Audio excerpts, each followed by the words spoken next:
Welcome back to the Skid Factory.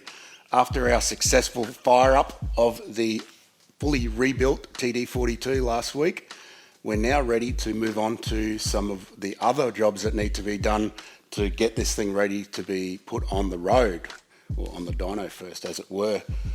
We've got some wiring to do.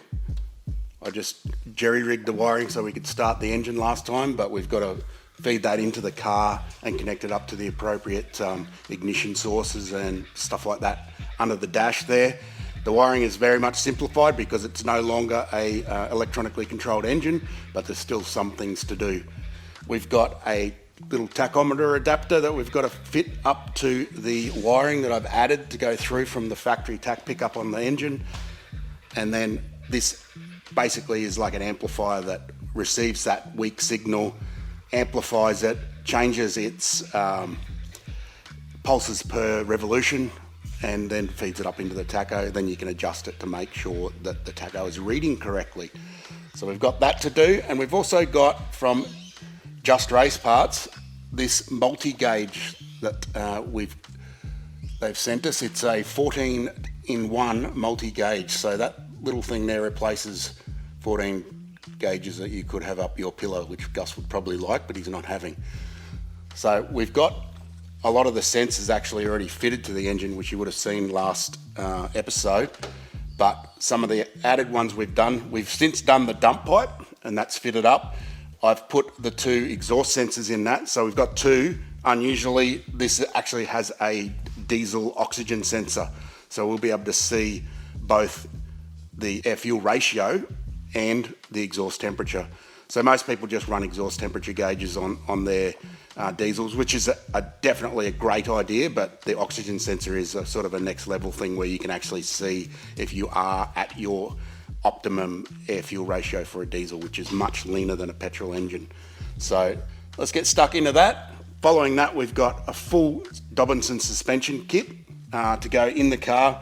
We use the Dobinsons product on the Cummins Patrol, and it is top quality and Australian owned, based out of Rockhampton. So we've got shocks, springs and panhard bars, as well as some Hyperflex control arms in the front, or radius arms, or whatever you want to call them. So we'll fit that up afterwards. First we'll do some wiring, then we'll get dirty under the car.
Gus and I have been powering through the list of jobs to try and get the Patrol ready to hit the road.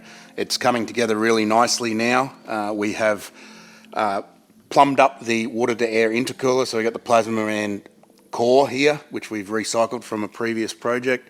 I've made a tank that goes on the back of it as its reservoir tank.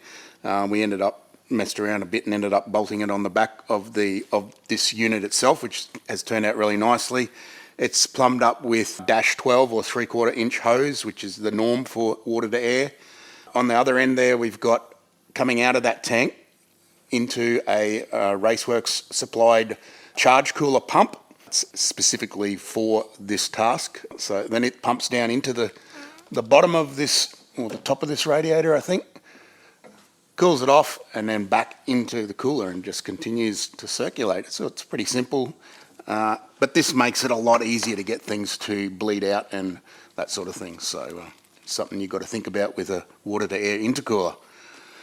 We've got our monitoring system on the engine, which is a JRP 14-in-1 gauge unit. So there's a little screen on the dash. It's very compact, so it fits in between the speedo and the tacho. All that stuff is just so you can keep an eye on your engine's vital signs. And in Gus's case, I will instruct him not to free rev his engine in front of his mates until it gets to a certain temperature, because that's what 18-year-old kids do. Don't do it. We took a trip down to Supercheap and picked up a car stereo. Gus is 18, he needs to have Beats.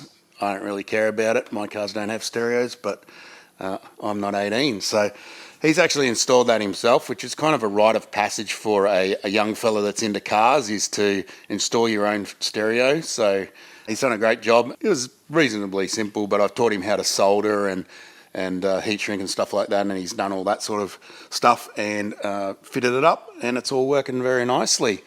While we were at Supercheap Auto, we also picked up a power lithium auxiliary battery. So this battery is not for starting the engine, it's for powering fridges and other accessories in the back of the car. We've got to wire that up yet. I've got to grab a couple of more things from Supercheap, a DC-DC controller, which will regulate the charge to the battery, because it's a lithium battery. It needs to be regulated, not just plugged straight into the alternator. So we'll finish that off. I mainly wanted to get that first because we really needed to see the available space around it. It's mounted on a second battery bracket that I just bought off eBay. It fitted as good as an eBay thing can be expected to fit, but it's in there now. We needed that in there so we could work out where all this other stuff goes. One significant add-on that I can mention is I've put a Hella brake vacuum pump on there as well, and joined it in with the rest of the system. So this car's got obviously your brake booster, but it's also got a clutch booster, which makes it much nicer to operate the massive clutch that's on the back of these engines. So vacuum use is pretty high, and the ones that are mounted on the back of the alternator in these, they're not great. So my solution is to grab, I actually got that from a swap meet for a good price. I'm pretty sure it's off just a Commodore V6 direct injection engine. So they're readily available and they work really well. So what I've done is just wired it through a big relay to the brake switch. So as soon as you put your foot on the brake, that thing's operating and assisting with the booster. So it's definitely a good idea for these older diesel engines that have a pretty lame sort of vac pump on them, to add that, give you a bit more confidence when you're banging on the brakes.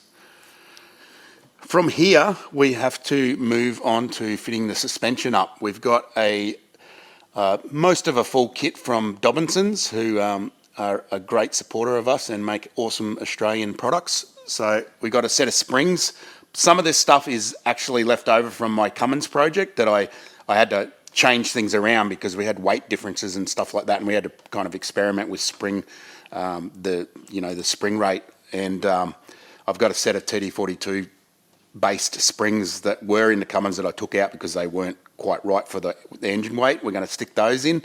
They haven't done much work, probably just held the car up in the shed for a bit. We've got some adjustable panhard rods, which are definitely required when you raise a patrol, because they're panhard rod based. As the vehicle goes up with your spring, the axles will move to the side. So you get a pair of adjustable panhard rods, and then you can centre everything back to where it's supposed to be. And We've got some Remote Reservoir Shocks, which I also used in the patrol. They work awesome. That thing, I did take that thing over some gnarly dirt roads at speed and was very confident with it. And to top it all off, we've got some Hyperflex radius arms or leading arms for the front that correct the suspension geometry and allow for much more flex in your front end when you lift the vehicle. So there's some bling for Gus. Let's get stuck into it.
Now we've got the suspension all fitted up. It's looking really nice. The Dobinsons do make a really good product, so check them out. We've got a fair sized lift now from what it was, so there's a couple of things that need to be addressed when it comes to that. Things like the brake hoses, they are going to be too short. The lift allows a lot of droop, which is what keeps your wheels on the ground when you've got one side jammed in the guard and the other one's hanging down. So you have to put longer brake lines in them. You can buy them from Dobinsons, or in our case, we're just going to get them from made up at our local parts store because they've got a brake machine there. The other thing that needs to be extended is the sway bar links. A lot of people will not run sway bars on hardcore forward driving, but it's illegal, so I don't want Gus getting in trouble. So we're going to get some extended ones of them out of Brisbane from Dobinsons for the front and the rear. The rear brake line, there's a single one to the back. It doesn't need to be changed. It's in a different arc and it just still works. So it's just the front you got to replace. Now what we're going to do is pull these front hubs off and get the axles out, and so we can pull the front diff out. We're fitting a Harrop E-locker to the front diff. I had a pair of them, front and rear, in my Cummins Patrol, and they work awesome. Obviously, particularly on an off-road track where you need them. In this case, we're going to leave the factory LSD in the back and just put an E-locker in the front. This is sort of comes down to budget, of course, like you only got to buy one. And the place to start is the front diff. If you've got a factory LSD that, like this one, that works pretty good, you start with the front diff that hasn't got anything, and then later on, you can put another E-locker in the back if you're getting really hardcore and you want to do crazy stuff that requires it. But I'd say if you've got a rear LSD already in your vehicle, start with the front because that's going to give you the best gains. This job might seem a bit daunting, but it's actually easily achievable for the average driveway mechanic. It's just a bit dirty. You've got gear oil that stinks, you've got CV grease, you've got wheel bearing grease. You've got to deal with all that stuff, but just don't wear your Sunday best and be prepared to have a good hose off afterwards. But basically all you got to do is pull all the brakes assembly off the front hub and axles out, center out. We stick it on the bench. We check the backlash of the center with a dial gauge, so you will need a dial gauge to do it correctly. Record that, pull it all apart, replace the original open center with the e-locker center, then set it all back up again with the same amount of backlash and you'll be fine. One thing that you do need to get right is routing the wiring correctly for the e-locker. It is electric, hence the E, and making sure the connections, the battery connection, all the stuff that requires it to operate electrically is done correctly and securely, and you will have no problems with it.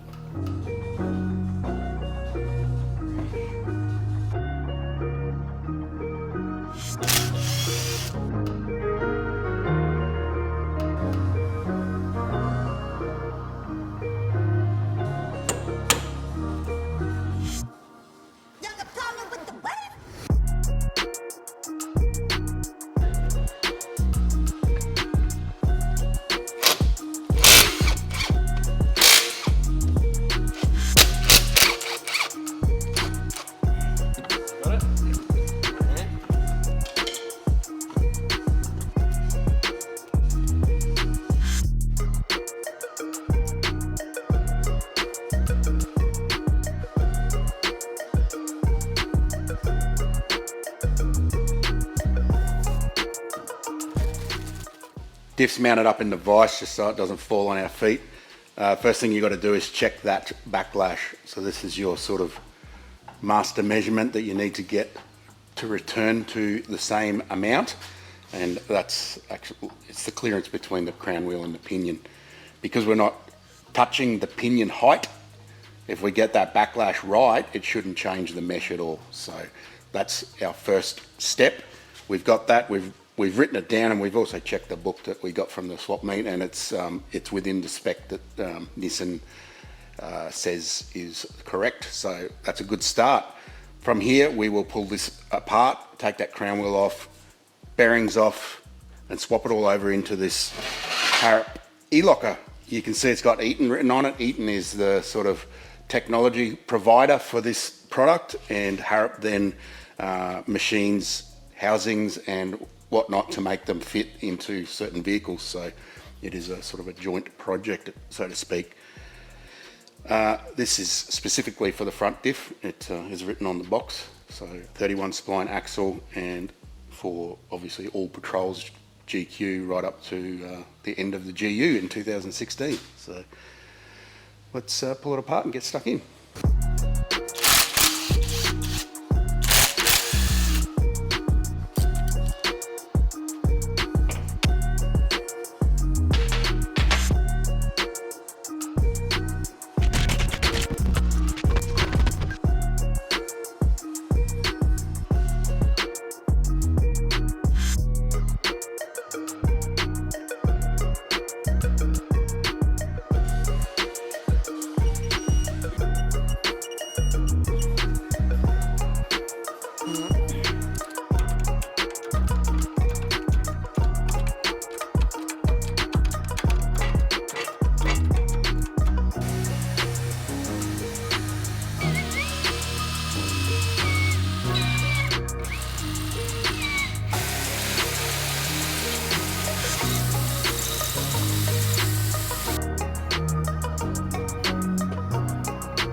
the Harrop E-locker centre is in, the diff's back in the housing, and all the axles and everything are all done. The brakes and everything looked pretty good, and so did the wheel bearings, and from vague memory we think that they'd just not long been done before the engine decided to stop working. This car was owned by who we call Captain Risky, who's a local delivery driver, so we knew it pretty well. We've got to wire up that front E-locker still, and there's also brake hoses and things to go on there, but I'm going to get Gus to do all that, because the more he does, the more he understands how his car works. He is back at school now, and he's in grade 12, so he's sort of right in the middle of his important exams for sort of university entry and that sort of thing, so I don't want to pressure him too much, but he's very keen to work on the car, which is great. So it is a bit of a dream come true for an old mechanic such as myself to have my son sort of get stuck into it, and obviously understanding how things work. And that's kind of like probably every dad's dream if they got a son and they're into cars. He'll get stuck into that when he's finished with school. We've got some hoses and stuff to fit, get the brakes working. I'm going to get him to fill the diff and also change all the other oils in the car, just so he understands how all that sort of thing works as well. He's got a pretty good idea because he has been servicing his Subaru over the last year or so. So the more time he spends under the car looking at stuff and getting dripped in the eyeball, the more he'll know what to do if he's ever out by himself with this car and something goes wrong with it. So that's the name of the game, more understanding. The car is, well, the engine is pretty much ready to go. I'm going to go pick up a power steering pump for it tomorrow. So that will make it so we can actually drive the car. That's what's been holding us up from actually, sticking it in the gear and driving out. I've got to get some interior stuff for the manual conversion at the same time, so we'll do that tomorrow. I'll get Gussie to turn some more spanners and screw some plastics back into place and wire up his sub, of course. He's very proud of his stereo system, which is pretty standard for an 18-year-old male, I suppose. And then we'll be nearly ready to put it on the road. We are going to get some rear accessory stuff for it as well. That'll be probably in a future episode. All your stuff to set up so you can actually use the car, camping or going away for the weekend, whatever. That's pretty much what these cars are for, a bit of an adventure vehicle. So we'll set it up appropriately, hook them up to this power lithium battery, get that DC-DC charger hooked up. Again, I'm going to do that with Gus so he understands how it works. So that's the name of the game, I think, with a car like this. We'll get stuck back into that in a future episode. I think we've got some other stuff to go next week instead. But just some old car that's been hanging around in the shop for a little while. Might stick it on the dyno and see how it goes. Not just a little while, eh? Yeah, it's got cobwebs on it. We have got a merch store special on for hoodies. It is Queensland and it is not winter, or not 2 weeks of winter, so we don't need hoodies anymore. So we've got them on special. So if you don't live in Queensland and you're still cold, get stuck into it. We've brought the price right down on them. There's a few to choose from. So check out the merch store for that and get yourself a hoodie or a t-shirt or whatever else. That's all we got for today. We'll see you next episode, and thanks for watching.